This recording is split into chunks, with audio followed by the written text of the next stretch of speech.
ہوا یہ کہ حضرت ابراہیم علیہ السلام نے دیکھا کہ بہت سارے بت کھڑے ہوئے تھے، چھوٹے بڑے مختلف سائزز کے بت کھڑے ہوئے تھے، ان میں ایک سب سے بڑا تھا۔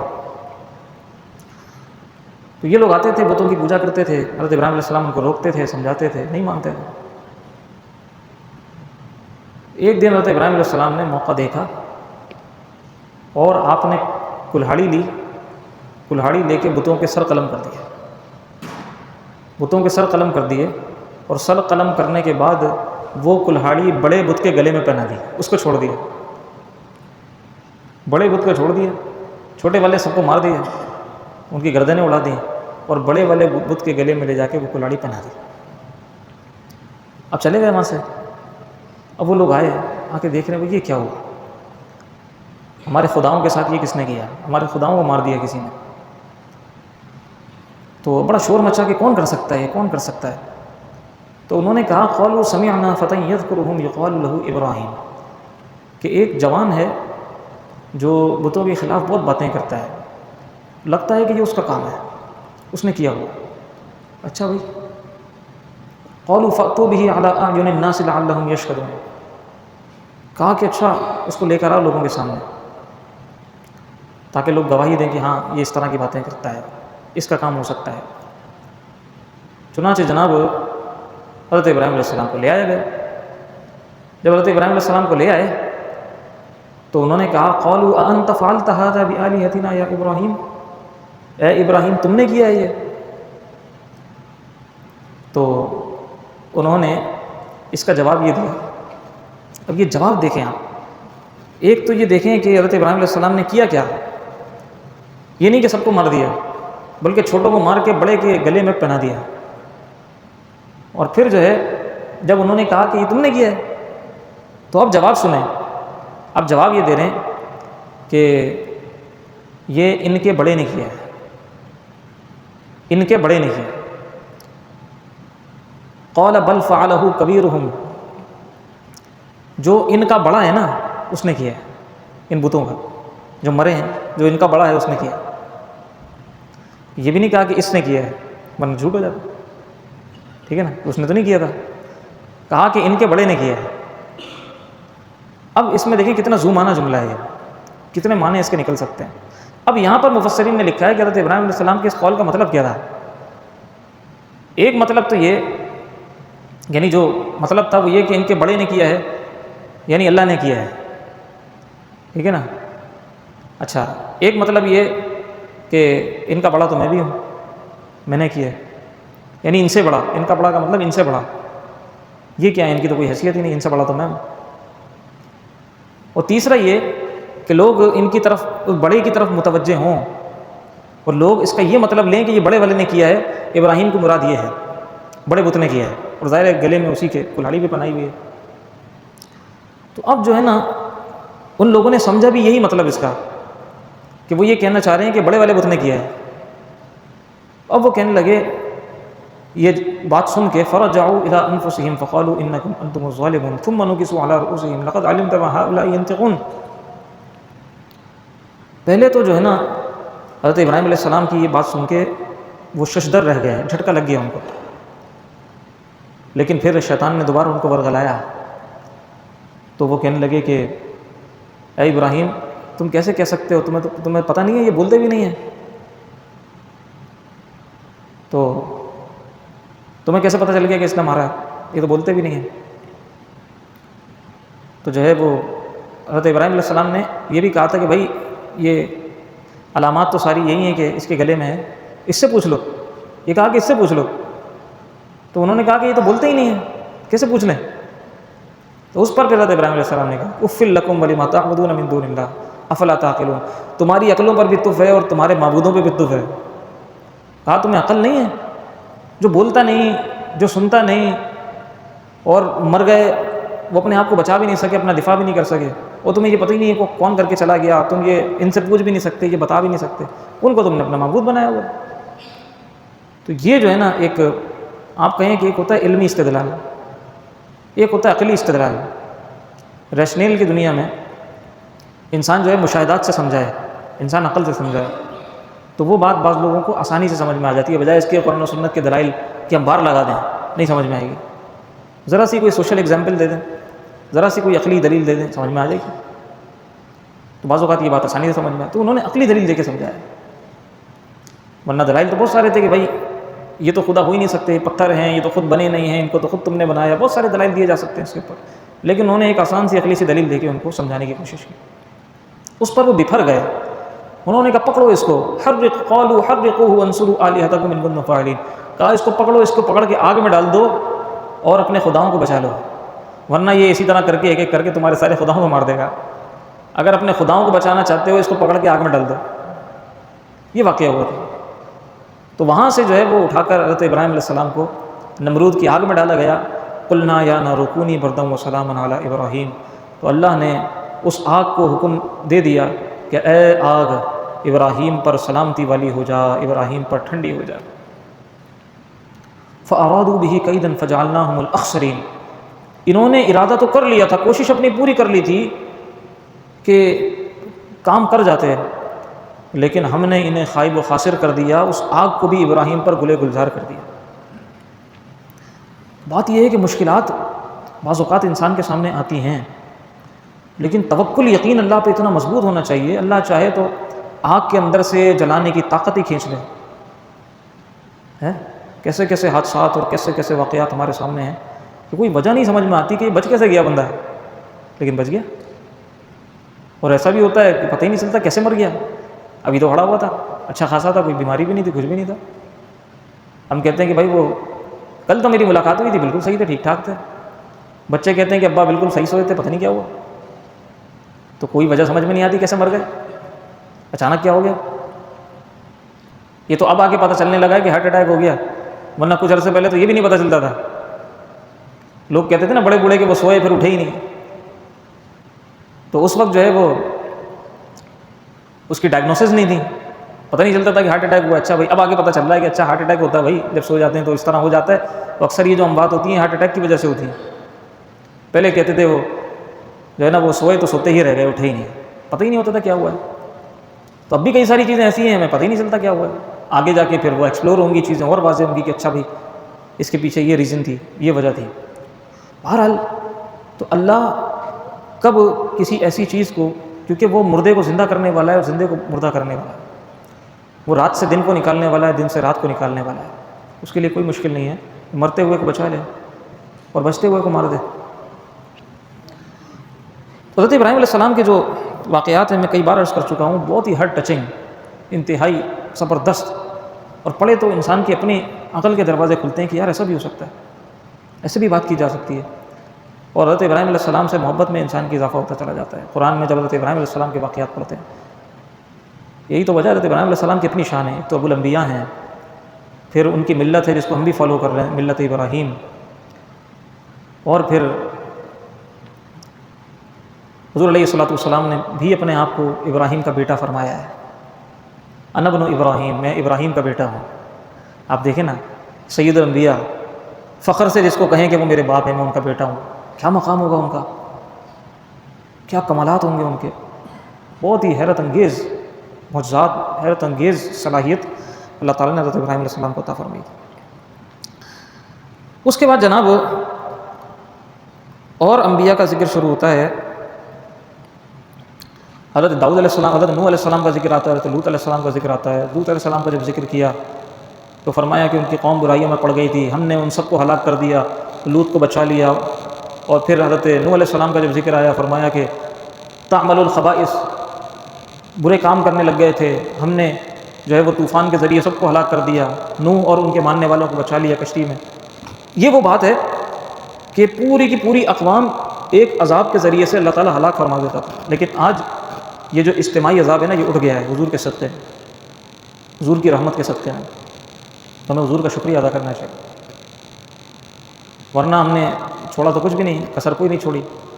اجتماعی عذاب اٹھ گیا. ہاں چھوٹی چھوٹی جھلکیاں عذاب کی آتی رہتی ہیں, کبھی کووڈ کی صورت میں, کبھی ڈنگی کی صورت میں, کبھی زلزلوں کی صورت میں, کبھی جناب سیلاب کی صورت میں. یہ چھوٹی چھوٹی ناراضگیاں, چھوٹی چھوٹی عذاب کی صورتیں بھی آتی رہتی ہیں سامنے. اب یہ ہماری اپنے ہاتھ کی کمائی ہوتی ہے, اللہ کبھی کسی پہ ظلم نہیں کرتا, یہ ہمارے اپنے کام ہوتے ہیں. آپ دیکھیں جہاں بھی اس طرح کا عذاب آتا ہے, آپ دیکھیں گے وہاں کچھ نہ کچھ ایسی چیزیں ہو رہی ہوں گی کہ بندہ کہے گا کہ او ہو اس وجہ سے آئے یہ عذاب، ٹھیک ہے نا، گناہوں کے اندر پڑے ہوئے ہوں گے اور جناب ایسے ایسے کام کر رہے ہوں گے کہ انسان کا علمان بالحفیظ، عموماً ایسا ہوتا ہے۔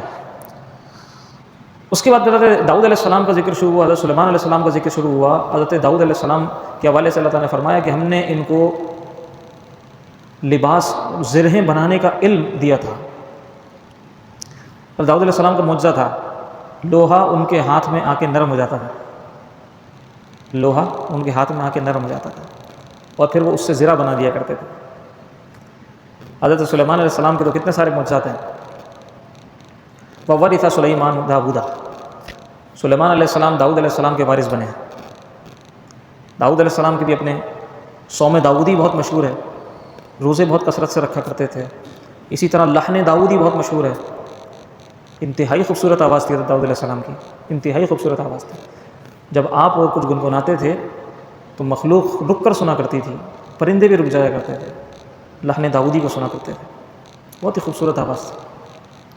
اور سلیمان علیہ السلام کو اللہ تعالیٰ نے بادشاہت ملوکیت عطا فرمائی، چرند پرند سب آپ کے تابع تھے، ہوا آپ کے تابع تھی، بات کرتے تھے تو جناب ہوا آپ کی بات پہنچا دیا کرتی تھی دور تک، آپ تک دور کی باتیں ہوا پہنچا دیا کرتی تھی، پرندے آپ کے تابع تھے، پرندوں کی بولیاں آپ سنا کرتے تھے، پرندوں سے باتیں کیا کرتے تھے۔ کل انشاءاللہ آئے گا، کل نہیں پرسوں 19ویں سپارے کا آخری ربع، جہاں سلیمان علیہ السلام کے حوالے سے ذکر ہے کہ کئی ساری چیزیں سلیمان علیہ السلام کی موجود ہیں۔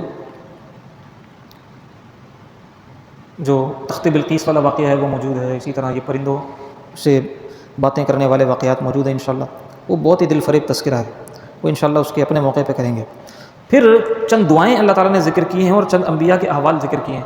حضرت ایوب علیہ السلام، حضرت ذوالنون، ٹھیک ہے، ذوالنون اصل میں یہ لقب ہے حضرت یونس علیہ السلام اور حضرت زکریا علیہ السلام، ان تین کی دعائیں ذکر کی ہیں بطور خاص۔ حضرت ایوب علیہ السلام بیمار ہو گئے تھے تو انہوں نے اللہ تعالیٰ سے دعا کی، ربی انی مسنی الضر وانت ارحم الراحمین۔ یہ الفاظ یاد کر لیں دعا کے، ربی انی مسنی الضر وانت ارحم الراحمین، یہ قرآنی دعا ہے۔ حضرت ایوب علیہ السلام نے ان الفاظ میں دعا مانگی تھی، اللہ تعالیٰ نے ان کو شفا یاب فرمایا۔ یہ دعا پڑھیں، جو بھی بیماری ہو، ربی انی مسنی الضر وانت ارحم الراحمین، اے اللہ میں بیمار ہوں اور تو تمام رحم کرنے والوں سے بڑھ کر رحم کرنے والا ہے، بس۔ اچھا، حضرت ایوب علیہ السلام کے حوالے سے بعض لوگ کہتے ہیں کہ ان کے جسم میں معاذ اللہ کیڑے پڑ گئے تھے، اس طرح کی باتیں مشہور ہیں لوگوں میں، ان کے جسم میں کیڑے پڑ گئے تھے، اور یہ جو ہے نا ان کی رحم دلی پر یہ قصہ سنایا جاتا ہے کہ وہ اتنے رحم دل تھے اور مخلوق پر اتنے کریم تھے کہ جسم میں ان کے کیڑے پڑ گئے تھے، زخم ہو گئے تھے، کیڑے پڑ گئے تھے، اور جب کوئی کیڑا نیچے گر جاتا تھا وہ اٹھا کے واپس اپنے زخم پر رکھ لیا کرتے تھے، وہ کہتے تھے تیری خوراک ادھر ہے، ادھر آ جا مجھے کھا لے۔ تو یہ سب جو واقعات ہیں نا اس طرح کی من گھڑاتے ہیں، ٹھیک ہے نا۔ یاد رکھیے گا اللہ تبارک و تعالیٰ اپنے انبیاء کو ہر اس بیماری سے، ہر اس کیفیت سے بچاتا ہے کہ جو لوگوں کے لیے گھن کا باعث بنے، جو لوگوں کے لیے دوری کا باعث بنے۔ مطلب اللہ کے نبی جن کو اللہ نے پریچنگ کے لیے بھیجا ہے، اللہ نے جن کو تبلیغ کے لیے بھیجا ہے، ان کو ایسی بیماری آ جائے گی کہ جسم میں کیڑے ہو گئے، لوگ ان کے پاس اگر آئیں تو ان کو دیکھ بھی نہ سکیں لوگ۔ تصور کریں کسی کے جسم میں کیڑے پڑے ہوئے ہوں، ہم اس کو دیکھ بھی سکتے ہیں؟ تو کیسے ممکن؟ بیمار ضرور ہوئے تھے، وہ شدید بیمار تھے، لیکن یہ اس طرح کی باتیں یہ سب فضول ہیں کہ جسم میں کیڑے پڑ گئے تھے معاذ اللہ۔ تو اللہ تعالیٰ اپنے انبیاء کو ایسی چیزوں سے محفوظ رکھتا ہے۔ رب انی مسنی الضر وانت ارحم الراحمین، یہ دعا پڑھیں۔ اس کے بعد ذکر کرتے ہیں ذوالنون علیہ السلام کا۔ ذوالنون، نون کہتے ہیں مچھلی کو، ذوالنون کا مطلب مچھلی والے، یہ مچھلی کے پیڑ میں چلے گئے تھے، نام ہے ان کا یونس، حضرت یونس علیہ السلام۔ ان کی قوم نے ان کو اتنی اذیتیں دیں کہ یہ قوم سے ناراض ہو کے چلے گئے اور انہوں نے سمندر میں غوطہ لگا دیا، سمندر میں تشریف لے گئے۔ اللہ تعالیٰ نے ان کو محفوظ رکھا۔ پھر وہی والی بات کہ وہ رب آگ کو گلزار کرنے پر بھی قادر ہے۔ ابراہیم اتنی بھڑکتی ہوئی آگ میں چلے گئے اللہ نے اس میں بھی محفوظ رکھا۔ حضرت یونس سمندر کے اندر چلے گئے، اللہ نے مچھلی کے پیٹ میں انہیں زندہ رکھا۔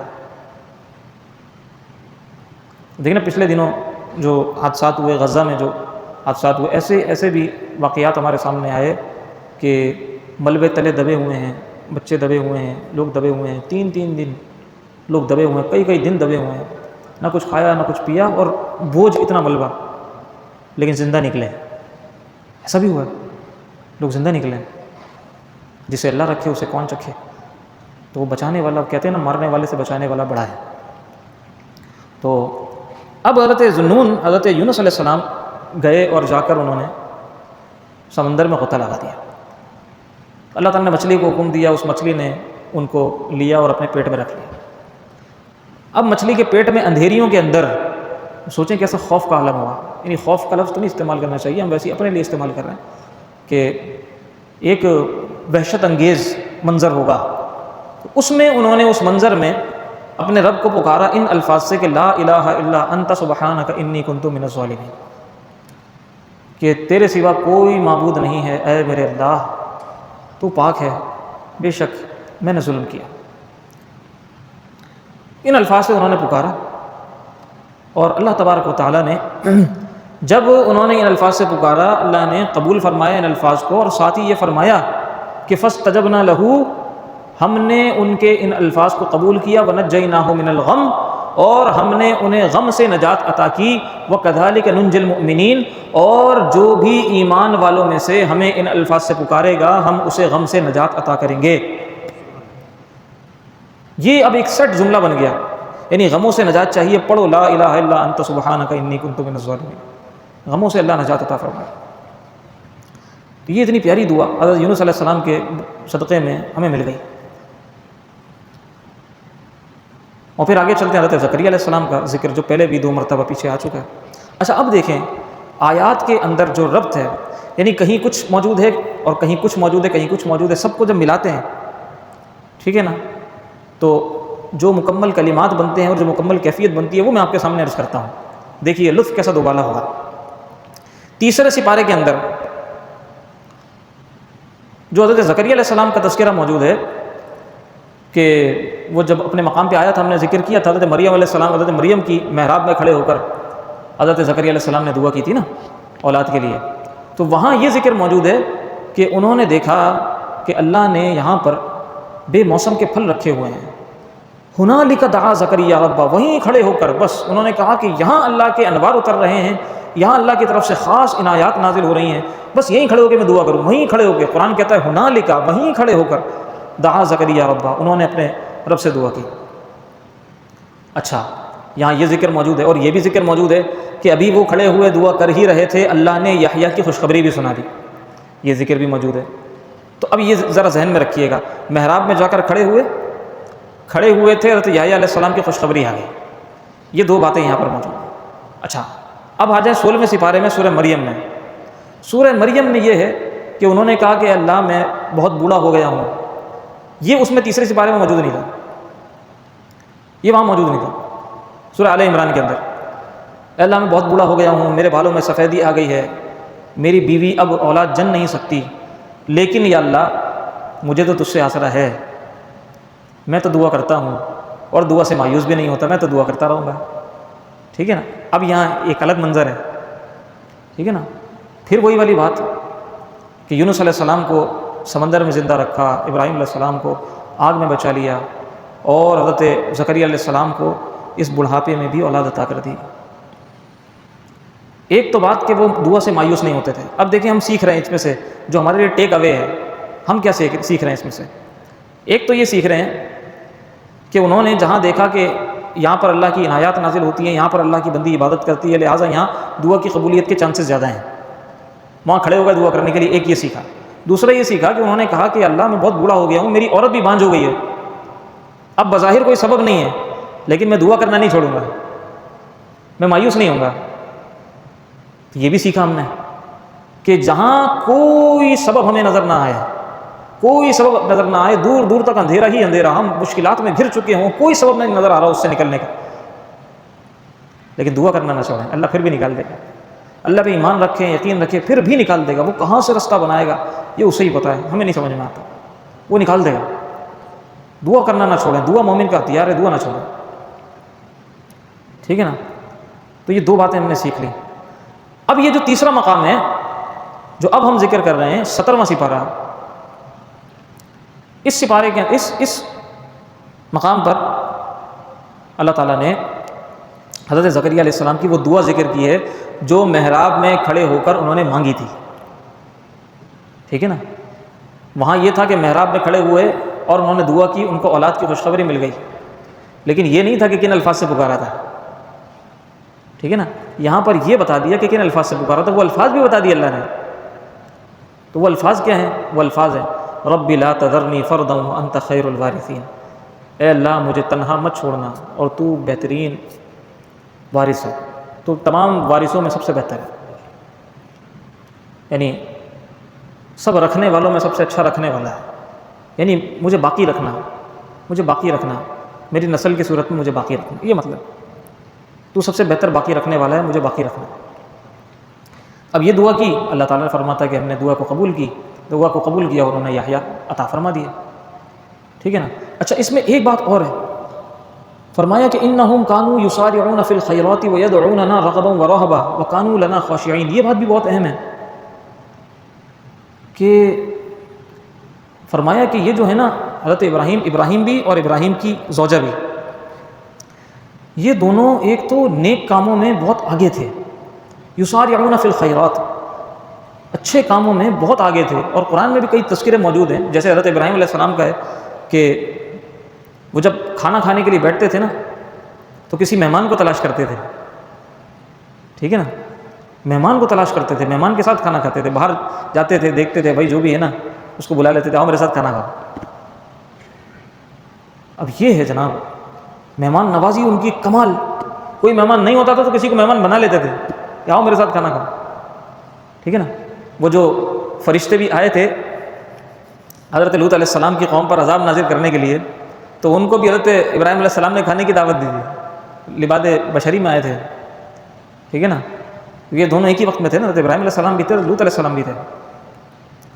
تو انہوں نے پھر جب بتایا کہ ہم اللہ کی جانب سے فرشتے ہیں اور جو ہے نا وہ ہم لوط علیہ السلام کی قوم پر عذاب نازل کرنے آئے ہیں، تو پھر جو ہے نا وہ انہوں نے بتایا کہ بھائی، انہوں نے بتایا کہ وہاں عذاب نازل کرنے آئے، تو انہوں نے کہا کہ بھائی وہاں تو لوط بھی ہیں، وہ تو اللہ کے نبی ہیں۔ تو انہوں نے کہا کہ قالوا نحن اعلم بمن فيها لننجينه واهله الا امراته، کہ ہمیں پتہ ہے کہ وہاں کون کون ہے، کس کو بچانا ہے۔ لوط علیہ السلام کو بچایا، اور لوط علیہ السلام کی جو زوجہ تھی اس کو جو ہے نا وہ ہلاک کر دیا۔ ایک طرف آپ دیکھیں نوح علیہ السلام کا بیٹا وہ عذاب کا شکار ہوا، یہاں لوط علیہ السلام کی بیوی عذاب کا شکار ہوئی، کیونکہ یہ وہ تھی کہ جو ہے وہ لوگوں کو حضرت لوط علیہ السلام کے حوالے سے جو ہے نا وہ بدزن کرتی تھی باوجود بیوی ہونے کے، ٹھیک ہے۔ اور ایک طرف فرعون کی بیوی تھی آسیہ۔ اب کیسی کیسی کہانیاں ہیں نا، کیسے کیسے قصے حیرت انگیز، تاریخ میں انسان سنے تو حیران ہو جائے، کہاں فرعون اور کہاں فرعون کی بیوی آسیہ، یعنی بہترین خواتین میں سے ایک خاتون حضرت آسیہ، ٹھیک ہے۔ انہوں نے حضرت موسیٰ علیہ السلام کی پرورش کی۔ تو میں عرض یہ کر رہا تھا کہ یہاں پر اللہ تعالیٰ نے فرمایا کہ انہم کانوا یسارعون فی الخیرات، یہ نیک کاموں میں بہت آگے تھے، میاں بیوی دونوں صدقات کرتے تھے، خیرات کرتے تھے، اور جناب کھانا کھلاتے تھے لوگوں کے ساتھ، بہت زبردست ان کا ایک رویہ ہوتا تھا۔ اور جب ہم سے دعا کرتے تھے، ایک تو رغبت کے ساتھ دعا کرتے تھے اور دوسرا ڈرتے ڈرتے دعا کرتے تھے، رغبت کے ساتھ دعا کرتے تھے۔ اب یہاں اولاد نہیں ہوتی نا، لوگوں کی اولاد نہیں ہوتی تو لوگ کیا کرتے ہیں، مولوی صاحب سے دعا کرا لی جا کے، تعویذ لے لیا جا کے، ڈاکٹر کے پاس چلے گئے، بہت اچھی بات ہے، یہ سب کرنا چاہیے، ڈاکٹر کے پاس جائیں، سبب اختیار کریں، پھر بھی اگر اولاد نہ ہو رہی ہو تو پھر اور کوئی اسباب اختیار کریں، ٹھیک ہے نا۔ تو ان کے نزدیک ڈاکٹر سے اگر وہ یعنی سمجھیں کہ مایوس ہو جاتے ہیں نا ایک طرح سے کہ اب ڈاکٹرز نے جناب کہہ دیا کہ اب اللہ کے حکم کا انتظار ہے، تو اللہ کے حکم کا انتظار کیسے ہوتا ہے؟ وہ مولوی صاحب سے دعا کے ذریعے سے ہوتا ہے، وہ تعویذات کے ذریعے سے ہوتا ہے۔ وہی اللہ نے جو طریقہ بتایا ہے کہ اللہ نے حضرت زکریا علیہ السلام کو بھی بڑھاپے میں اولاد عطا کر دی تھی، وہ کرتے کیا تھے؟ وہ طریقہ اختیار کر لو، انشاءاللہ اللہ تعالیٰ تمہیں بھی اولاد عطا کر دے گا۔ وہ طریقہ کیا تھا؟ وہ طریقہ یہ تھا، ایک تو ان الفاظ سے دعا مانگتے تھے رب لا تذرنی فردا وانت خیر الوارثین، اس کو اپنا ورد بنا لو. جو بھی بے اولاد جوڑا آپ کو نظر آئے آپ اس کو یہ پیغام سنا دیں کہ یہ کام کر لو. ایک تو جو ہے نا وہ اس کو ورد بنا لو، رب لا تذرنی فردا وانت خیر الوارثین. اور پھر جو ہے جہاں بھی کوئی اللہ والا نظر آئے یا کوئی عبادت گزار آپ کو پتہ چلتا ہو کہ یہاں کسی بزرگ نے عبادت کی ہے، کوئی اللہ کے ولی کا کوئی مزار ہے، کہیں کوئی جو بھی سمجھ میں آتا ہو کہ یہاں دعا قبول ہو سکتی ہے، بس وہیں کھڑے ہو کے دعا کرو جا کے. ایک یہ طریقہ اختیار کرو. پھر خیرات کرو زیادہ سے زیادہ اللہ کے نام کی، لوگوں کے ساتھ بھلائیاں کریں. اور چوتھی بات، دعا بھی جو کرنی ہے، دعا بھی کرنی ہے رغبت کے ساتھ. یہ اہم ترین بات ہے. یہ نہیں کہ اے اللہ مجھے اولاد عطا کر دے، دل کہیں اور ہے دماغ کہیں اور ہے اور منہ چل رہا ہے اے اللہ مجھے اولاد دے دے، اے اللہ مجھے اولاد دے دے، ایسے نہیں. بہت ہی توجہ کے ساتھ، بہت ہی رغبت کے ساتھ، اللہ کی یاد میں ڈوب کر، اللہ کی بارگاہ میں حاضر ہو کر، اپنے قلب کو بھی، اپنے ذہن کو بھی اللہ کی بارگاہ میں حاضر کر کے پھر کہو کہ اللہ مجھے اولاد عطا فرما، اے اللہ کرم فرما، رب لا تذرنی فردا وانت خیر. جب یہ پڑھیں تو ایسے نہیں تسبیح پہ رب لا تذرنی فردا وانت خیر، تسبیح پڑھے جا رہے ہیں، دماغ کہیں ہیں، باتیں بھی چل رہی ہیں، ہنسی مذاق بھی چل رہا ہے، گھوم پھر بھی رہے ہیں، اور پھر کہتے ہیں ہمارے وظائف کا اثر نہیں ہو رہا. وظائف کا اثر ایسے نہیں ہوتا ہے، رغبت کے ساتھ ہوتا ہے، توجہ کے ساتھ ہوتا ہے. اللہ کی بارگاہ میں بیٹھیں توجہ کے ساتھ، خلوت میں بیٹھیں اور بہت ہی توجہ سے اپنے ذہن کو، اپنے قلب کو حاضر کر کے کہیں رب لا تذرنی فردا وانت خیر الوارثین. اس کے معنی بھی سمجھ کے، مطلب اور مفہوم سمجھ کے پھر جو ہے وہ اللہ کو ان الفاظ سے انشاءاللہ پکاریں. اللہ تعالیٰ کرم فرمائے گا. وقت ہمارا بہت ہو چکا ہے. آگے سورہ حج بھی تھی، اس پر بھی گفتگو ہونی تھی، اور پھر اس کے بعد سورہ حج کے بعد سورہ انبیاء شروع ہوئی 18ویں سپارے میں، اور پھر اس کے بعد سورہ نور شروع ہوئی. ابھی یہ سارے مضامین ہمارے رہ گئے. وقت اچھا خاصا ہو گیا. کوشش یہ ہوتی ہے کہ چند نکات پہ گفتگو ہو جائے لیکن سیر حاصل گفتگو ہو جائے، یوں نہ ہو کہ بات تو ہوئی لیکن بات مکمل نہ ہو سکی. اللہ کریم ہمارے وقت میں بھی برکت عطا فرمائے، ہمارے علم میں بھی برکت عطا فرمائے.